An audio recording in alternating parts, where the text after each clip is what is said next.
Et salut Andrew, comment ça va? Eh ben super. Écoute, je vais te donner des nouvelles du bel Eston du coup, parce que ça fait longtemps. Écoute, ça va pas mal. Il a évidemment ses 10 ans, mais il est plutôt en bonne forme. Il s'est bien remis de la mort de sa copine Pompon. On espère qu'il va faire de très très très très très vieux os au refuge et qu'il va en profiter le plus longtemps possible, quoi. Et bah écoute, ouais. Bah écoute, de rien, puis je te dis à bientôt. Salut, salut, ciao. Oui, nous sommes actuellement en Sarthe, dans un village qui s'appelle Neuvillette-en-Charny, et on est au refuge Groing-Groing. On est dans une région de France qui est très bucolique, donc il y a beaucoup d'élevage d'animaux de ferme et de vaches en particulier dans le coin de la Sarthe. Les refuges comme Groing-Groing sont des endroits où on ne demande rien de spécial aux animaux. Ce sont juste sont des sanctuaires où les animaux peuvent vivre paisiblement leur vie.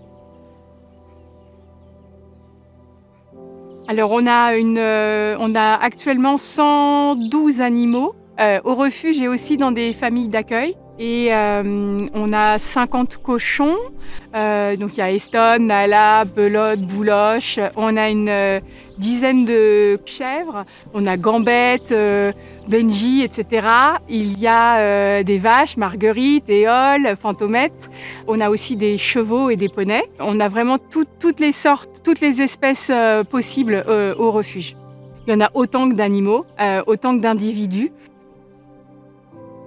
Et c'est vrai qu'Eston, c'est un peu mon personnage fétiche. En fait, je trouve qu'il a une tête terriblement humaine. C'est incroyable. Personnage qu'on peut aller n'importe quand voir dans sa petite maison ou qu'on peut aller gratouiller dans un coin de pré. Alors on a Eston qui est un cochon qui est arrivé à l'âge de 3 ans, il a maintenant 10 ans, donc ça fait 7 ans qu'il est au refuge et c'est un peu le cochon emblématique du refuge puisque son propriétaire, ce terme qu'on n'aime pas, nous l'a confié parce qu'en fait il était éleveur de cochons et puis il n'arrivait plus à emmener ses cochons à l'abattoir. Et donc, il est devenu vegan du jour au lendemain en ayant pris cette décision de ne plus faire de mal aux animaux. Et c'est vraiment une chouette histoire parce que ça veut dire qu'on peut tous changer en fait, avec des habitudes très ancrées. On peut tous casser ses habitudes et puis finalement voir les animaux pour ce qu'ils sont, quoi, après avoir passé des années à se voiler la face. Et puis on a une grande équipe de bénévoles. On a sur l'année en général 1 ou 2 bénévoles par semaine, tous les jours. C'est toujours très étonnant de voir que les gens vont passer du temps pour nous aider, prennent du temps sur leurs vacances. Et c'est chouette de voir l'évolution. Donc en France, on voit une vraie évolution maintenant depuis 15 ans. Et le nombre d'aides qu'on reçoit de la part de gens reflète cette espèce d'évolution. J'ai l'impression qu'une partie de la société, en tout cas, prend ces questions à cœur. Donc je travaille à Groing-Groing depuis 7 ans. Je suis arrivée en 2015 à travers un service civique. J'ai voulu travailler à Groing-Groing parce que je voulais travailler avec les animaux mais sans les exploiter. C'est juste possible qu'ils puissent vivre leur vie, leur propre vie, sans qu'on ait à intervenir. À l'avenir, j'espère que Groing-Groing il va être encore plus connu et que encore plus de monde vont comprendre que les animaux sont sensibles, que ce soit les chevaux, les cochons, les vaches, même les poules. Les poules et les coqs sont très sensibles, mais vraiment, ils sont hyper intéressants. Je voudrais vraiment que beaucoup de monde le comprenne et viennent visiter Groing-Groing. À Groing-Groing, j'aime beaucoup les ânes, parce qu'ils sont un peu sous-estimés, je trouve, vis-à-vis des chevaux.